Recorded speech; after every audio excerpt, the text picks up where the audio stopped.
Hello students, welcome to UP CSS Tally series का ये lecture number 14 है। और आज हम इस वीडियो में जो मई का ट्रायल बैलेंस है उसे बनाना देखेंगे। ठीक है, मई का जो ट्रायल बैलेंस है उसे कॉपी पर कैसे बनाएंगे ये चीज़ देखेंगे। तो अप्रैल का ट्रायल बैलेंस तो हमने कॉपी पर बनाना देखा था, लेकिन जो अप्रैल था वो आपको याद होगा अप्रैल फर्स्ट मंथ था। फर्स्ट मंथ था मीन्स अप्रैल के पहले कोई भी एंट्री नहीं थी। अप्रैल मंथ के पहले की, अप्रैल मंथ की जो एंट्री थी बस उसी से हमने ट्रायल बैलेंस बना लिया था। लेकिन जो मई का ट्रायल बैलेंस है ये अप्रैल से थोड़ा सा अलग बनेगा। और आप अप्रैल और मई दोनों का ट्रायल बैलेंस जब बनाना सीख जाएंगे तो उसके बाद जून, जुलाई, अगस्त, सितंबर जितने भी मंथ होंगे आप आसानी से ट्रायल बैलेंस बना पाएंगे। ठीक है, तो मई के ट्रायल बैलेंस को थोड़ा ध्यान से समझना है। तो मई का जो ट्रायल बैलेंस है वो बनेगा कहाँ से, ठीक है, वो सोर्स क्या होगा। तो सोर्स देखिए क्या होगा। मई का जो ट्रायल बैलेंस है वो अप्रैल के ट्रायल बैलेंस से बनेगा, मतलब अप्रैल का ट्रायल बैलेंस होना चाहिए उसके लिए। ठीक है, ट्रायल बैलेंस हो गया। ठीक है, और मई की एंट्री होनी चाहिए। मई की एंट्री यानी जो क्वेश्चन थे आपके मई के हमने सॉल्व करवाए थे, तो मई के जो हमने क्वेश्चन टैली में सॉल्व करवाए थे वो मई के क्वेश्चन यानी कि मई की एंट्री और अप्रैल का ट्रायल बैलेंस, इन दोनों को मिला करके हमारा बनता है मई का ट्रायल बैलेंस। ठीक है, समझ गए, मई का ट्रायल बैलेंस इन दोनों को मिला के बनेगा।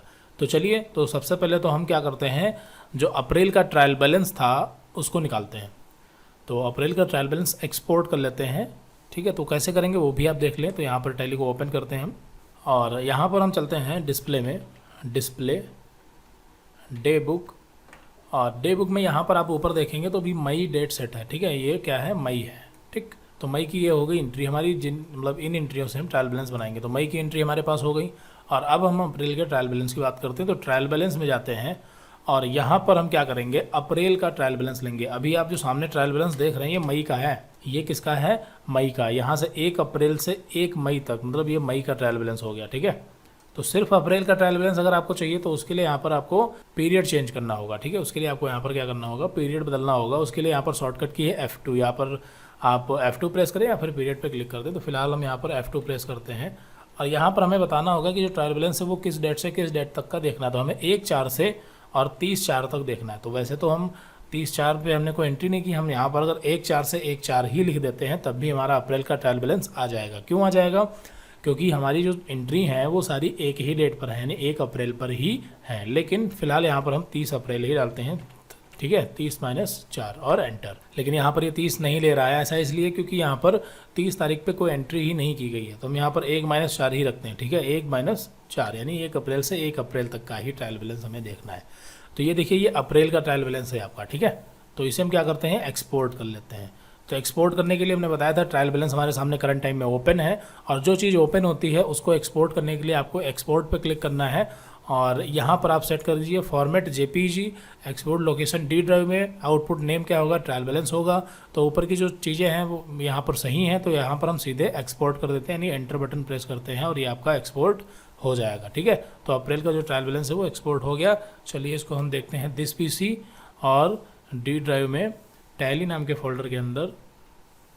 यहाँ पर आप देखेंगे, ये देखिए, तो इसको हम डेस्कटॉप पे ले रहे हैं, इसको हम डेस्कटॉप पे डाले ले रहे हैं। ठीक है, तो ये आपका अप्रैल का ट्रायल बैलेंस आ गया। ये देखिए, इसको जूम कर लेते हैं। तो ये आपका है अप्रैल का ट्रायल बैलेंस, तो हमें इसकी ज़रूरत पड़ेगी। चलिए, तो हमारे पास अप्रैल का ट्रायल बैलेंस हो गया, मई की एंट्री भी हो गई हैं। मई की एंट्री कहाँ मिलेंगी आपको, टैली में मिलेंगी। वापस आते हैं, डे बुक में आते हैं, और ये आपकी मई की एंट्री है। ध्यान रखना, ये सिर्फ और सिर्फ मई की एंट्री है, क्योंकि ऊपर यहाँ पर डेट आपकी जो है वो सेट है। ठीक है, तो हम यहाँ पर अल्ट के साथ F1 प्रेस करते हैं और इसको डिटेल में करते हैं। ठीक है, तो ये मई का जो ट्रायल बैलेंस मतलब एंट्रियाँ हैं वो डिटेल में आ गई हैं। तो अब हमें यहाँ पर एक चीज़ देखनी है, बिल्कुल उसी तरीके से देखते हैं कि यहाँ पर कोई ग्रुप बढ़ा तो नहीं है। देखिए, सुकून ऑफसेट तो इनका लेजर पहले से ही बना था, कैश, मोहन पेपर हाउस, ये सब पुरानी एंट्री हैं। तो अगर ये पुरानी एंट्री हैं तो जाहिर सी बात है कि इनका जो प्राइमरी ग्रुप था वो ट्रायल बैलेंस में ऑलरेडी नोट होगा, समझ गए होंगे। ठीक है, हमें यहाँ पर देखना है कोई नया लेजर, नई एंट्री आई हो। तो salary expenses, electricity bill, miscellaneous, telephone, conveyance, ये सब क्या है, एक्सपेंसेज हैं। तो इनके लेजर तो बने हैं, ये एंट्रियाँ तो नहीं हैं, लेकिन इनका प्राइमरी ग्रुप इनडायरेक्ट एक्सपेंसेज है, जो कि ऑलरेडी नोट है ट्रायल बैलेंस में। अप्रैल के पता होगा, अप्रैल के ट्रायल बैलेंस में इनडायरेक्ट एक्सपेंसेज ऑलरेडी नोट था। ठीक है, तो यहाँ पर ड्राइंग्स भी पुराना है, एडवांस फ्रॉम कस्टमर भी पुराना है, कंसल्टिंग रेवेन्यू ये आपका नया है। ठीक है, कंसल्टिंग रेवेन्यू, इसका प्राइमरी ग्रुप क्या होगा, डायरेक्ट इनकम, आपको पता होगा डायरेक्ट इनकम होगा। फिर कंसल्टिंग रेवेन्यू तो डायरेक्ट इनकम नोट कर लिया। एडवांस फ्रॉम कस्टमर ये हो चुके। सन इन्फो सिस्टम ये भी हो, ये आपका किस में है, सन इन्फो सिस्टम, ये किस में जाएगा, ये आपका जाएगा सन्ड्री डेबिटर में। किस में जाएगा? Sundry debtor. तो इसका जो प्राइमरी ग्रुप होता है वो क्या होता है? करंट असेट्स, जो कि ट्रायल बैलेंस में ऑलरेडी नोट है, तो हमें इसको भी नहीं नोट करना। ठीक है, आगे बढ़ते हैं, इसमें देखते हैं और क्या बचा है। तो बस इसमें हो गया ये लास्ट में कंसल्टिंग रेवेन्यू, जो कि पहले से ही। तो यहाँ पर हमें फाइनली ये पता चला कि यहाँ पर एक ग्रुप आपका जो है वो बढ़ गया है। कौन सा बढ़ा है? कंसल्टिंग रेवेन्यू, यानी कि डायरेक्ट इनकम। ठीक है, डायरेक्ट इनकम का एक यहाँ पर ग्रुप बढ़ चुका है। और लेजर जो यहाँ पर आए हैं, ठीक है, यहाँ पर एक चीज़ और देखें कि जो नई एंट्री आई हैं तो वो ज़्यादातर किस में आई हैं? आपको पता होगा एक्सपेंसेज में, यानी ज़्यादातर इसमें क्या हुई हैं? एक्सपेंसेज की एंट्री हैं।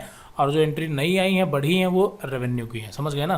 तो बस बाकी जो चीज़ें हैं वो कुछ खास नहीं है। तो हम क्या करेंगे, पहले तो इसको मिनिमाइज करते हैं और ट्रायल बैलेंस का स्ट्रक्चर देखते हैं। तो ये देखिए ट्रायल बैलेंस, यहाँ पर हमने डेट वगैरह डाल दी है 1 अप्रैल से 31 मई तक। ठीक है, ये 1 अप्रैल से 31 मई तक का पूरा ट्रायल बैलेंस होगा, जो कि मई का ट्रायल बैलेंस होगा। ठीक है, तो यहाँ पर सबसे पहले आपको पता होगा क्या होगा? कैपिटल अकाउंट होगा। ठीक है, क्या होगा? Capital account. ठीक, अब इसमें ड्राइंग और वो दोनों चीज़ें तो आ ही जाएंगी, फिलहाल अभी यहाँ पर हम नहीं रखते। और कैपिटल अकाउंट में आपने देखा होगा मई में कोई भी एंट्री नई नहीं आई है, तो उसमें हम 2 ही लाइनें छोड़ेंगे। फिर उसके बाद करंट लायबिलिटीज़। ठीक है, करंट लायबिलिटीज़ हो गया। करंट लायबिलिटीज़ में भी कोई नई एंट्री नहीं आई है, इसलिए यहाँ पर भी हम 2 ही लाइनें छोड़ेंगे। उसके बाद अगला क्या है? Fixed asset. तो फिक्स्ड असेस्ट में वही पुरानी एंट्री आ जाएंगी, तो थोड़ा ज़्यादा थी, तो यहाँ पर हम ज़्यादा लाइनें छोड़ देते हैं, लगभग इतनी लाइनें छोड़ देते हैं। ठीक है, फिर यहाँ पर आएगा आपका करंट असेट्स। ठीक है, करंट असेस्ट हो गया। और करंट असेस्ट में यहाँ पर आपने देखा होगा एक एंट्री सन्ड्री डेबिटर की नहीं आई थी। देखिए डिपॉजिट असेट्स तो वैसे ही रहेगा जो कि पुराने ट्रायल बैलेंस में था, डिपॉजिट असेट्स। अभी अगर ये समझ में नहीं आ रहा कहाँ से लिख रहे हैं तो कोई दिक्कत नहीं है, अभी थोड़ी देर में हम सारी चीज़ें आपको क्लियर कर देंगे। ठीक है, बस हम ये तब तक नोट कर रहे हैं। Cash in hand, deposit assets, cash in hand और बैंक अकाउंट, ये तीनों तो पुराने थे जो आएंगे ही आएंगे। और एक आपका नया आया है सन्ड्री डेबिटर, तो ये हम तब नोट करेंगे जब मतलब इसकी ज़रूरत होगी। ठीक है, फिलहाल इसके बाद अगला क्या होगा? अब इसके बाद यहाँ पर आपकी आएगी क्या? इनकम। ठीक है, पता होगा डायरेक्ट इनकम, ये आपका एक ग्रुप बढ़ चुका है। ठीक है, और इसमें कंसल्टिंग रेवेन्यू सिर्फ होगा एक, और लास्ट में आपका आएगा इनडायरेक्ट एक्सपेंसेस। ठीक है, इनडायरेक्ट एक्सपेंसेस हो जाएगा। तो ये आपका हो गया। इसमें इनडायरेक्ट एक्सपेंसेस के लिए ये कम पड़ रहा है, तो इसका हम डुप्लीकेट निकाल लेते हैं फटाफट। ठीक है, तो यहाँ पर हमने इनडायरेक्ट एक्सपेंसेस के लिए थोड़ी सी जगह ले ली है। ठीक है, तो ये आपका हो गया पूरा। हम लोग इसको जो माइनस करके आपको दिखा देते हैं, तो देखिए ये पूरा आपका ट्रायल बैलेंस कंप्लीट है। तो चलिए यहाँ पर हमने एक स्ट्रक्चर, बेसिक सा स्ट्रक्चर बना लिया, जिसके बारे में आपको ऑलरेडी पता होगा। और अब हम शुरू करते हैं ट्रायल बैलेंस बनाना। तो एंट्रियों से स्टार्ट करते हैं। तो एंट्री में सबसे पहले यहाँ पर क्या है आपका? सुकून ऑफसेट। और यहाँ पर हम कैश बैंक के लिए बना लेते हैं नए पेज पर, क्योंकि कैश और बैंक यहाँ पर भी आपका है कैश। ठीक है, तो कैश बैंक के लिए हमने एक स्ट्रक्चर बना लिया। तो सबसे पहले यहाँ पर क्या है? सुकून ऑफसेट। और सुकून ऑफसेट का जो अंडर है वो आपको पता होगा सन्ड्री क्रेडिटर में गए थे। सुकून ऑफसेट किस में गए थे? सन्ड्री क्रेडिटर में। और मोहन पेपर किस में गए थे? ये भी सन्ड्री क्रेडिटर में ही गए थे। तो दोनों क्या हैं? सन्ड्री क्रेडिटर हैं। और दोनों का अमाउंट आप देखेंगे तो यहाँ पर क्या है? डेबिट साइड में देखिए, यहाँ पर 4500 डेबिट और ये 2500 रुपये डेबिट। दोनों क्या हैं? डेबिट हैं। और क्या है? सन्ड्री क्रेडिटर हैं। तो हम क्या करेंगे और देख लेंगे कहीं और तो नहीं है सन्ड्री क्रेडिटर इस पूरे मतलब मई मंथ में। ठीक है, तो यहाँ पर हम देखेंगे तो हमें यहाँ पर और कोई दूसरे सन्ड्री क्रेडिटर नहीं दिखेंगे। ठीक है, सन इन्फो सिस्टम ये सन्ड्री डेबिटर है, समझ गए। तो इस पूरे मंथ में क्या है? सन्ड्री क्रेडिटर सिर्फ 2 ही एंट्रियाँ हैं। तो एक 4500 की होगी, दूसरी 2500 की होगी। तो टोटल कितना हो गया आपका? 4500 और 2500 हो गया आपका 7000 रुपये। समझ गए, कितना हो गया? 7000। तो ये तो हुआ मई का। मई का सन्ड्री क्रेडिटर कितना निकला? 7000। किस साइड में? डेबिट में। ध्यान रखना, डेबिट में आया है sundry creditor. Sundry creditor debit में 7000 रुपये। ठीक है, इतना हो गया। चलिए अब हम इसी के साथ में, ऐसा नहीं है कि हम सीधे जाकर के ट्रायल बैलेंस में इसको नोट कर देंगे, नहीं। अब हम क्या करेंगे? मई की एंट्री प्लस अप्रैल का ट्रायल बैलेंस भी देखेंगे। तो अब हम अप्रैल का ट्रायल बैलेंस देखेंगे कि अप्रैल के ट्रायल बैलेंस में कोई एंट्री तो नहीं है। तो यहाँ पर हम अप्रैल के ट्रायल बैलेंस में देखेंगे तो सन्ड्री क्रेडिटर यहाँ पर कितना है? 21,200 रुपये है। सन्ड्री क्रेडिटर कितना है? 21,200 है। और किस साइड का है? क्रेडिट साइड का है। समझ गए ना, किस साइड का है? क्रेडिट साइड का। और ये जो मई में आया है सन्ड्री क्रेडिटर, ये डेबिट में आया है। तो हम क्या करेंगे? माइनस कर देंगे। हम क्या करेंगे? माइनस कर देंगे। किससे? ज़्यादा क्या है? ज़्यादा है आपका क्रेडिट, तो क्रेडिट से माइनस कर देंगे डेबिट को, 7000 रुपये को। ठीक है, तो इसको माइनस कर दीजिए। तो यहाँ पर इसको जब हम माइनस करेंगे तो ये आपका आ जाएगा 14,200 रुपये। ठीक है, कोई कन्फ्यूजन नहीं। तो ये जो 14,200 रुपये आपका बचा, ये किस साइड का बचा? क्रेडिट साइड का बचा है। तो आपका जो सन्ड्री क्रेडिटर है वो कितना बचा? 14,200। फाइनली सन्ड्री क्रेडिटर आपका 14,200 बचा है। तो ये अमाउंट हम नोट करेंगे जाके ट्रायल बैलेंस में, ठीक है। तो आप ट्रायल बैलेंस खोलते हैं और यहाँ पर इसको नोट कर देते हैं, सन्ड्री क्रेडिटर 14,200 रुपये। तो सन्ड्री क्रेडिटर किस में जाएगा? ये करंट लायबिलिटी में जाएगा। तो सन्ड्री कितना? 14,200 रुपये क्रेडिट साइड में, ठीक है। तो ये आपका हो गया, सन्ड्री क्रेडिटर क्लियर हो गया। चलिए अब आगे बढ़ते हैं। तो ये दो एंट्रियाँ हो गई। कैश, तो कैश क्या है? क्रेडिट है 4500 रुपये, और दूसरी बार कैश क्या है? 2500 रुपये क्रेडिट है, मतलब दोनों ही क्रेडिट हैं। तो हम चलते हैं कैश इन हैंड में, यानी यहाँ पर, और दोनों ही क्रेडिट थे। एक 4500 रुपये था और दूसरा 2500 रुपये था। तो चाहो तो आप जोड़ के लिख सकते हो या अलग अलग लिख सकते हो, एक ही बात है। उसके बाद है रेंट एक्सपेंसेस। तो रेंट एक्सपेंसेस हम देखेंगे कि क्या रेंट एक्सपेंसेस पिछले महीने में आया था? नहीं आया था। नहीं आया था तो इसका मतलब ये सीधे नई एंट्री है, इसमें कुछ भी जोड़ना है घटाना नहीं है। और साथ ही हम देख लेंगे कहीं इस महीने में तो नहीं आया है रेंट एक्सपेंसेस दोबारा, तो नहीं आएगा। क्यों? क्योंकि रेंट तो हम महीने में एक ही बार देते हैं ना, तो रेंट एक्सपेंसेस इस महीने एक ही बार आया है, और वो भी क्या है? रेंट एक्सपेंसेस डेबिट में है। तो इसको भी हम नोट कर देते हैं। तो ये आपका ट्रायल बैलेंस में सीधे नोट हो जाएगा और ये एक्सपेंसेज में नोट होगा। तो नीचे बढ़ते हैं और एक्सपेंसेज में इसको नोट कर देते हैं। रेंट एक्सपेंसेज कितना था? रेंट एक्सपेंसेज आपका है 3,000 रुपये।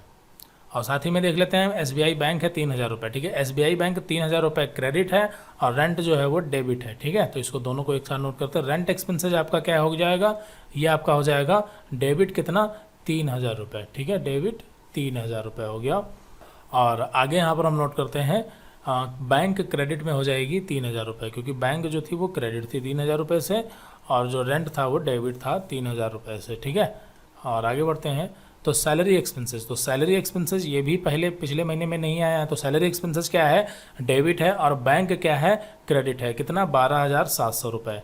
तो यहाँ पर ये भी सैलरी एक्सपेंसेस इनडायरेक्ट एक्सपेंसेस में ही जाएगा। तो सैलरी एक्सपेंसेस कितना है आपका? ये डेबिट में 12,700 रुपये, और बैंक क्या है? क्रेडिट है 12,700 रुपये से, ठीक है। ये हो गई। अगली एंट्री देखते हैं। इलेक्ट्रिसिटी बिल, ये कितना है? 1,500 रुपये। इलेक्ट्रिसिटी बिल ये भी एक्सपेंसेज है, और बैंक है क्रेडिट 1,500 रुपये से। तो इसको भी नोट करते हैं। तो पहले बैंक क्रेडिट 1,500 नोट कर देते हैं, क्योंकि यहाँ पर हमारे सामने बैंक खुला है। तो बैंक क्रेडिट 1,500 रुपये और इलेक्ट्रिसिटी बिल, ठीक है, बिल हो गया कि डेबिट में है कितना? 1,500 रुपये, ठीक है। 3 एंट्रियाँ हो गई। आगे बढ़ते हैं। तो यहाँ पर देखिए पीछे कोई भी एंट्री छूट नहीं रही है, सारी एंट्रियाँ कैलकुलेट कर रहे हैं हम, ठीक है। उसके बाद है मिसलेनियस एक्सपेंसेज, और ये कितना है? 200 रुपये, और क्रेडिट में क्या है? कैश है। तो इसको भी नोट करते हैं। मिसलेनियस एक्सपेंसेज कितना? 200 रुपये डेबिट है और कैश क्रेडिट है। तो कैश क्रेडिट है 200 रुपये, हो गया। आगे बढ़ते हैं। मिसलेनियस के बाद है टेलीफोन एक्सपेंसेस। टेलीफोन एक्सपेंसेस 1,100 रुपये है डेबिट, और कैश आपका क्रेडिट है। तो कैश क्रेडिट है 1,100 रुपये, तो पहले हम कैश लिख देते हैं। और उसके बाद टेलीफोन एक्सपेंसेस, तो टेलीफोन एक्सपेंसेस हो जाएगा आपका कितना है? टेलीफोन एक्सपेंसेस आपका, हाँ देखना पड़ेगा, 1,100 रुपये, ठीक है। और उसके बाद है कन्वेंस एक्सपेंसेस। कन्वेंस एक्सपेंसेस कितना है? 450 रुपये, और कैश है क्रेडिट 450 रुपये। तो इसको भी नोट करते हैं। तो कन्वेंस कितना? 450 रुपये, और कैश क्रेडिट 450 रुपये। आगे देखते हैं अगली एंट्री। अगला है ड्राइंग्स, ठीक है। तो ड्राइंग्स क्या होता है आपको पता होगा, कैपिटल से पैसा निकाला गया होता है। तो ड्राइंग्स किस साइड में है आपका? डेबिट साइड में है। कितना? 5,000 रुपये। तो हम देखेंगे ड्राइंग्स जो है ये पिछले महीने में भी आया था। देखिए ड्राइंग्स पिछले महीने में भी आया था। कितना? 45 रुपये। और किस साइड में था? डेबिट साइड में ही था। ये देखिए डेबिट साइड में ड्राइंग्स 45 रुपये था। तो यहाँ पर हम क्या करेंगे? दोनों को जोड़ देंगे, क्योंकि ये भी जो ड्राइंग्स है ये भी 5,000 डेबिट साइड का ही है। तो टोटल ड्राइंग्स आपका कितना हो जाएगा? टोटल आपका जो ड्राइंग्स है वो हो जाएगा 9,500 रुपये, ठीक है। तो यहाँ ड्राइंग्स किस में लिखेंगे? कैपिटल अकाउंट में ड्राइंग्स। डेबिट हो जाएगा आप कितना? 9,500 रुपये, ठीक है, हो गया। आगे देखते हैं। अगला है बैंक 5,000 रुपये। तो बैंक आपकी ये चली जाएगी बैंक अकाउंट में। तो बैंक क्रेडिट हो जाएगा 5,000 रुपये से, क्योंकि बैंक वहाँ पर क्या है आप देखेंगे क्रेडिट में है। फिर एडवांस फ्रॉम कस्टमर कितना है? 30,000 रुपये, ठीक है। अब ये देखिए एंट्री इस महीने में भी आई है और पिछले महीने में भी आई थी। तो एडवांस फ्रॉम कस्टमर यहाँ पर कितना है? 30,000 रुपये है। कितना है? किस साइड में है? क्रेडिट साइड में है, समझ गए ना? किस साइड में है? क्रेडिट साइड में है, ठीक है। और अगर हम पुराना ट्रायल बैलेंस देखें तो यहाँ पर भी एडवांस फ्रॉम कस्टमर किस साइड में था? क्रेडिट साइड में ही था। यहाँ पर आप देखेंगे ये एडवांस फ्रॉम कस्टमर किस साइड में है? क्रेडिट साइड में। तो ये दोनों जोड़ देंगे, ठीक है। ये एडवांस फॉर्म कस्टमर और जो इस महीने आया है ये एडवांस फॉर्म कस्टमर, क्रेडिट का हो जाएगा आपका कितना, 30,000 रुपये। किस साइड का, क्रेडिट का हो जाएगा, सॉरी 60,000 रुपये, ठीक है। टोटल हो गया 60,000। और हम देखेंगे कहीं इस महीने फिर से तो नहीं आया एडवांस फॉर्म कस्टमर, तो हम देखेंगे कि यहाँ पर एक बार एडवांस फॉर्म कस्टमर और आया है, ये देखिए। तो ये जो एडवांस फॉर्म कस्टमर आया है कितना आया, 60,000 रुपये आया। और किस साइड में आया, डेबिट में आया। आप देखेंगे किस साइड में आया है, डेबिट का। और जो पुराना कैलकुलेट हो रहा है वो कितना है, 60,000 रुपये क्रेडिट का। कैसे, वो आप देख सकते हैं यहाँ से। ये एडवांस फॉर्म कस्टमर आया है आपका क्रेडिट में, अभी के अभी 30,000 रुपये आया है। और पिछले महीने में भी क्रेडिट में ही 30,000 आया था, तो टोटल कितना हो गया, 60,000 हो गया। किस साइड का, क्रेडिट साइड का। और यहाँ पर आपका आया 60,000 रुपये डेबिट में, तो इसलिए यहाँ पर ये हो जाएगा माइनस, और ये आपका बचेगा 0, ठीक है, क्योंकि डेबिट का भी कितना है, 60,000 रुपये।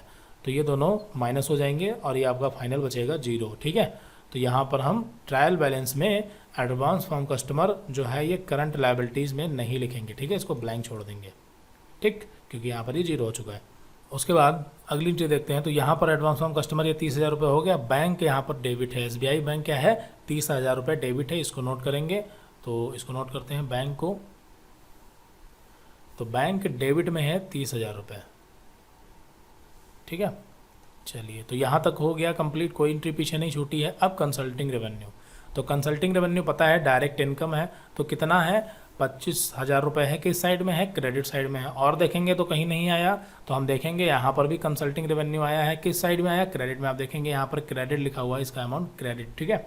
तो ये कितना है, 15,000 रुपये। और यहाँ पर जो ये आया था कंसल्टिंग रेवेन्यू कितना था, 25,000 रुपये। तो 25 और 15 टोटल कितना हो गया, 40,000 रुपये हो गया। और यहाँ पर और देखेंगे आप तो कंसल्टिंग रेवेन्यू 90,000 रुपये ये आया है। तो 90,000, 30,000 और 15,000 टोटल आपका कितना हो गया, ये टोटल आपका हो गया, सॉरी 30,000 नहीं, ये आपका 25,000 रुपये, 90,000 रुपये और 15,000 रुपये। तो टोटल कितना हो गया, 25, 15, 40 और 90, टोटल हो गया 1,30,000 रुपये। तो आपकी जो डायरेक्ट इनकम यानी कि कंसल्टिंग रेवेन्यू हुआ वो टोटल कितना हो गया, 1,30,000 रुपये, ठीक है। जोड़ हमने इसलिए दिया क्योंकि सारा क्रेडिट में, ये अभी 25,000 क्रेडिट में है, 90,000 क्रेडिट में है और 15,000 क्रेडिट में है, ठीक है। तो यहाँ पर हम इसको डायरेक्ट इनकम में फटाफट नोट कर देंगे। तो ये आपका डायरेक्ट इनकम और यहाँ पर कंसल्टिंग रेवेन्यू, ठीक है। कंसल्टिंग रेवेन्यू क्रेडिट साइड में कितना आ जाएगा, 1,30,000 रुपये, ठीक है। और पिछले महीने तो था ही नहीं, इसलिए हमने ट्रायल बैलेंस में देखा ही नहीं, क्योंकि डायरेक्ट इनकम थी ही नहीं। चलिए आगे बढ़ते हैं। तो हम कहाँ पर थे, एडवांस ऑफ कस्टमर हो गया था, कंसल्टिंग रेवेन्यू ये हो गया, कैश 25,000 रुपये डेबिट है, ठीक है। कैश 25,000 रुपये डेबिट है, तो ये आपका आ जाएगा कैश में। तो कैश डेबिट है 25,000 रुपये, ठीक हो गया। चलिए आगे देखते हैं। अगला कंसल्टिंग रेवेन्यू तो जुड़ चुका है, कैश 30,000 रुपये डेबिट है, कैश 30,000 रुपये डेबिट है, कैश डेबिट 30,000 रुपये हो गया। उसके बाद एडवांस फॉर्म कस्टमर, तो एडवांस फॉर्म कस्टमर के साथ जुड़ चुके थे और कंसल्टिंग रेवेन्यू इसके साथ जुड़ चुका। अब फाइनली केवल बचे हैं हमारे सन इन्फो सिस्टम, जो कि 15,000 रुपये हैं। और सन इन्फो सिस्टम क्या है, सन्ड्री डेबिटर हैं, इसलिए ये क्या होंगे, करंट असेट्स में जाएंगे। सन्ड्री डेबिटर के नाम से 15,000 रुपये, ठीक है। तो यहाँ पर हम वापस आते हैं और इसमें हम करंट असेट्स में यहाँ पर नोट कर देंगे सन्ड्री डेबिटर, ठीक है, सन्ड्री डेबिटर। या आप चाहें तो सन इन्फो सिस्टम उनका सीधे सीधे यहाँ पर नेम लिख सकते हैं, ठीक है। सन इन्फो सिस्टम सीधे सीधे लिख सकते हैं, सन्ड्री डेबिटर ना लिखें कोई दिक्कत नहीं।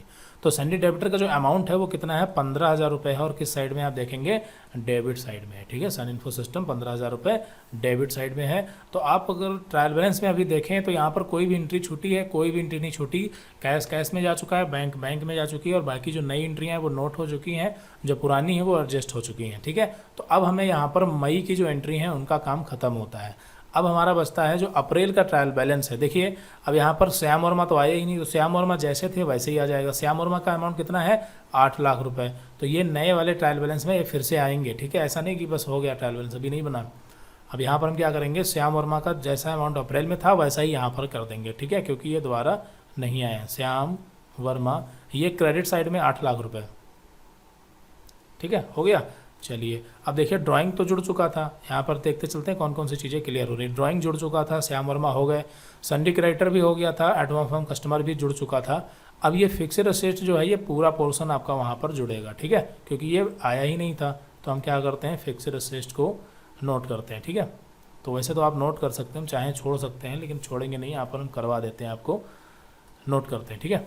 हम इसको स्पीड से नोट कर देते हैं, वीडियो को तब तक हम पॉज कर देते हैं ताकि टाइम ना वेस्ट हो, क्योंकि बस हमें क्या करना है, उधर से देख करके इनके नेम और उनका अमाउंट बस यहाँ पर हमें नोट कर देना, बस इतना ही करना है। इसलिए हम क्या करते हैं, इसको जो है नोट कर लेते हैं। तो देखिए यहाँ पर हमने ये नोट कर लिया है। अब इसमें AC 24,000 की, सेलफोन 5,000 का, कंप्यूटर 22,500 का।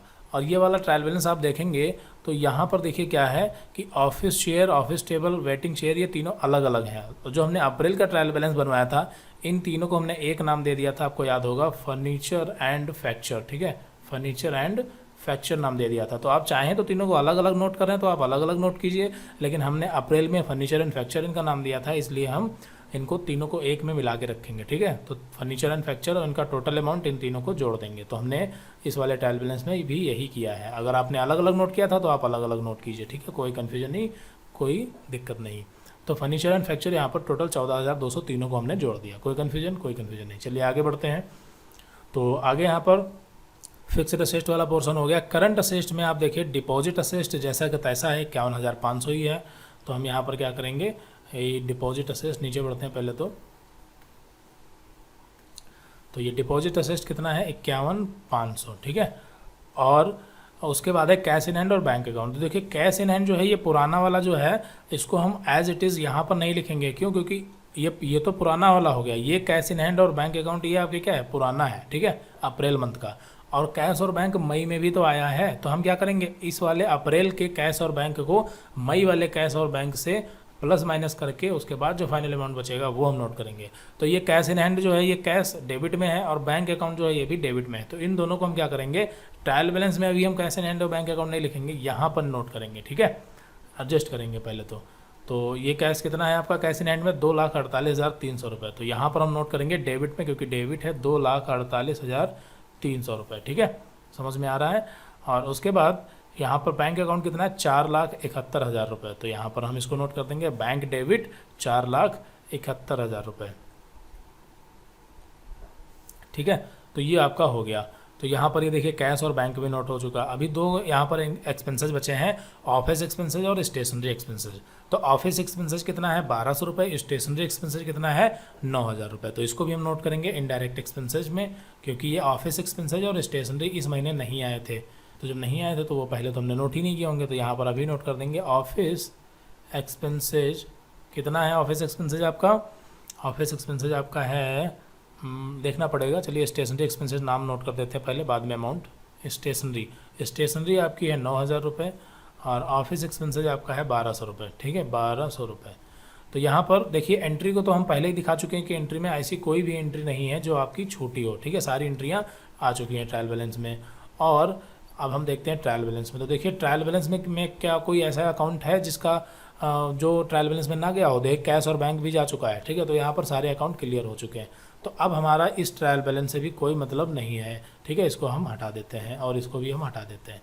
अब हम क्या करते हैं, सबसे पहले तो कैश और बैंक को एडजस्ट करते हैं, जैसा कि हमने अप्रैल मंथ में किया था। ठीक है, तो अब हमारा यहाँ पर केवल कैश और बैंक ही बचा है, बाकी सारी चीज़ें जो हैं वो आ चुकी हैं। देखिए कैपिटल अकाउंट में सब कंप्लीट है, करंट लायबिलिटीज़ रेडी है, फिक्स्ड असेट्स रेडी है। करंट असेट्स में कैश और बैंक आ जाए और हमारा ट्रायल बैलेंस कंप्लीट बन जाएगा। ठीक है, तो हम क्या करते हैं, कैश और बैंक को निकालते हैं। तो कैश बैंक को निकालना आपको आता होगा, जैसा कि हमने पिछले वीडियो में निकाला था। इसको हम क्या कर देंगे, टोटल कर देंगे। ठीक है, इस साइड का। तो इसको हम कैलकुलेटर से फटाफट कर लेते हैं और आप अपने आप से ट्राई कीजिए। ठीक है, तो ये हमने कंप्लीट टोटल कर दिया है। तो इधर का जो डेबिट हमने जोड़ा है वो आपका इतना आया है, क्रेडिट में आपका ये आया है, डेबिट ये आपका इतना और क्रेडिट आपका ये इतना।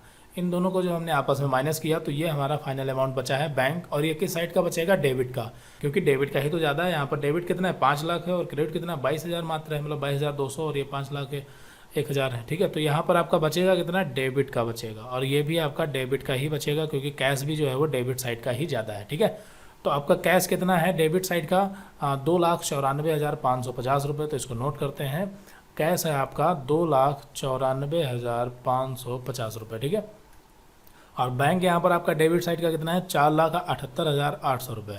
तो ये आपका हो जाएगा 4,78,800 रुपये। ठीक है, तो ये आपका ट्रायल बैलेंस बन गया। अब हमें कैश और बैंक की ज़रूरत नहीं है। ठीक है, अब ट्रायल बैलेंस में क्या बचा लास्ट में, फाइनल यहाँ पर आपको कैलकुलेशन करनी है, मतलब जोड़ना है। तो जैसा कि हमने बताया था आपको क्या करना होगा, आपको यहाँ पर कैपिटल अकाउंट जोड़ के लिखना होगा। तो ये आपका फाइनल कितना, इसका हम कलर चेंज कर देते हैं या फिर इसको चलो बोल्ड तो है ही है।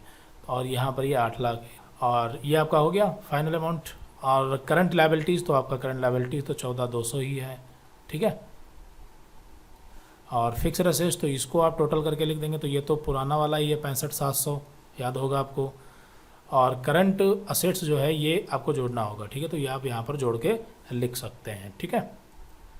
और उसके बाद डायरेक्ट इनकम, तो डायरेक्ट इनकम आपकी 1,30,000 है, ठीक है। ये आप यहाँ पर जोड़ के लिख देंगे।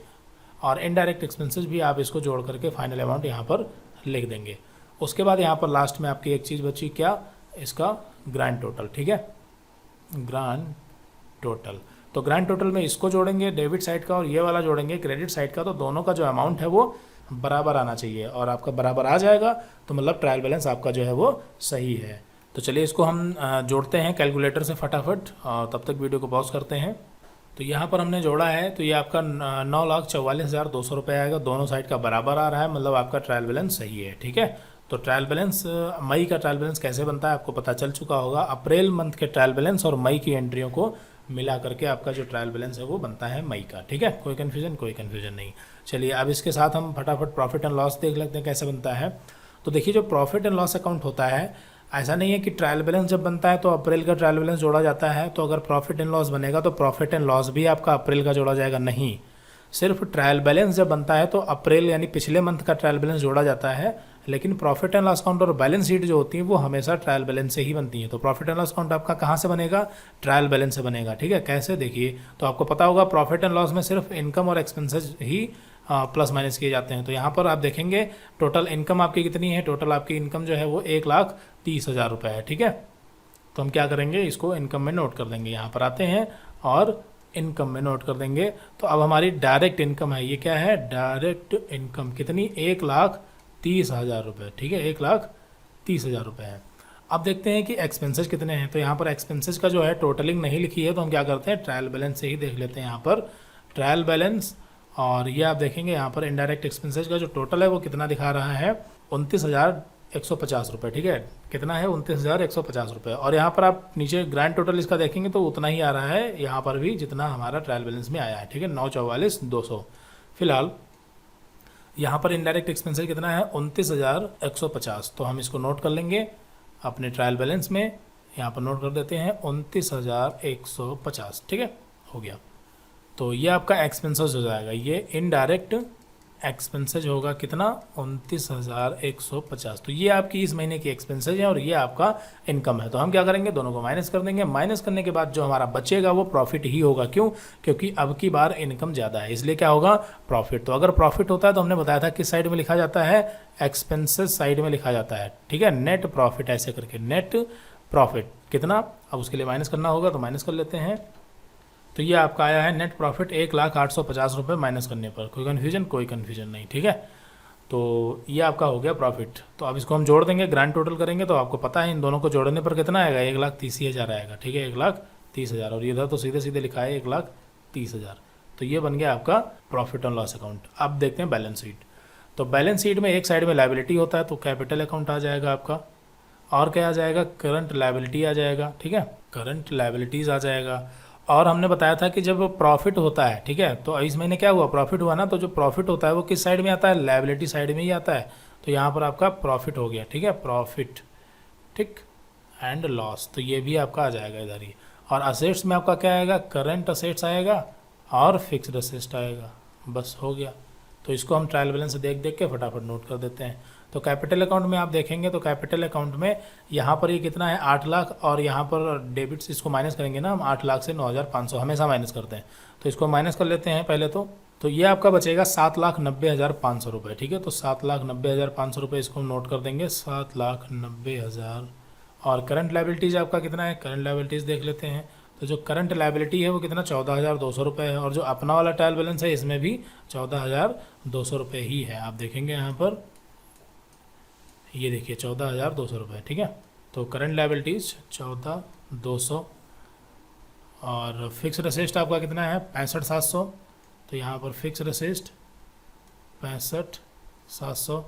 और करंट असेस्ट कितना है, 8,39,850, तो करंट असेस्ट 8,39,850 और बाकी आपका यहाँ पर देखिए क्या बचा। और बाकी देखते हैं क्या बचा है आपका। तो डायरेक्ट इनकम और एक्सपेंसेस तो ये तो नोट ही नहीं किए जाते, तो प्रॉफिट एंड लॉस में ही हो जाता है। Current asset fixed asset note कर चुके, लायबिलिटी और कैपिटल भी नोट कर चुके हैं, ठीक है। तो अभी यहाँ पर प्रॉफिट बचा है नोट करने को। तो प्रॉफिट हम यहाँ से देखेंगे प्रॉफिट एंड लॉस अकाउंट से। तो यहाँ से देखिए आपका प्रॉफिट कितना हुआ था 1,08,50 का, तो वो आपका यहाँ पर आ जाएगा 1,08,50 रुपये, ठीक है। कोई कन्फ्यूजन नहीं। अब यहाँ पर आपको क्या करना है, ग्रैंड टोटल कर देना है। तो ग्रैंड टोटल में आप इन तीनों को जोड़िए, इन दोनों को जोड़िए, बराबर आना चाहिए। बराबर आता है तो आपकी बैलेंस शीट सही हो जाएगी, मतलब सही मानी जाएगी, ठीक है। तो ये आपका आ गया 9,05,550, ठीक है, 9,05,550। और इधर का जोड़ते हैं, देखिए इधर का कितना आता है। तो 8,39,850 प्लस 65,700, तो ये भी आपका उतना ही आ गया। देखिए दोनों अमाउंट सेम है, ठीक है। तो ये आपका बैलेंस शीट जो है वो सही है, ठीक है। तो यहाँ पर हमने तीनों रिपोर्ट कंप्लीट बना ली हैं। और टैली में यहाँ पर हम देखते हैं तो अप्रैल और मई दोनों मंथ की एंट्री हो चुकी हैं और दोनों मंथ के ट्रायल बैलेंस को हम टैली में और कॉपी पर दोनों तरीके से अच्छे से समझ चुके हैं। और अगले वीडियो में हम जून की एंट्री को टैली में चढ़ाएंगे, पहले सॉल्व करेंगे फिर चढ़ाएंगे और फिर जून का भी ट्रायल बैलेंस बनाना हम देखेंगे, ठीक है। तो प्रैक्टिस करते रहिए, क्योंकि जितनी ज़्यादा प्रैक्टिस आप करेंगे उतनी बेहतर तरीके से आप टैली को सीख पाएंगे, ठीक है। तो बने रहिए हमारे साथ और मिलते हैं अगली वीडियो में। Thanks for watching this video.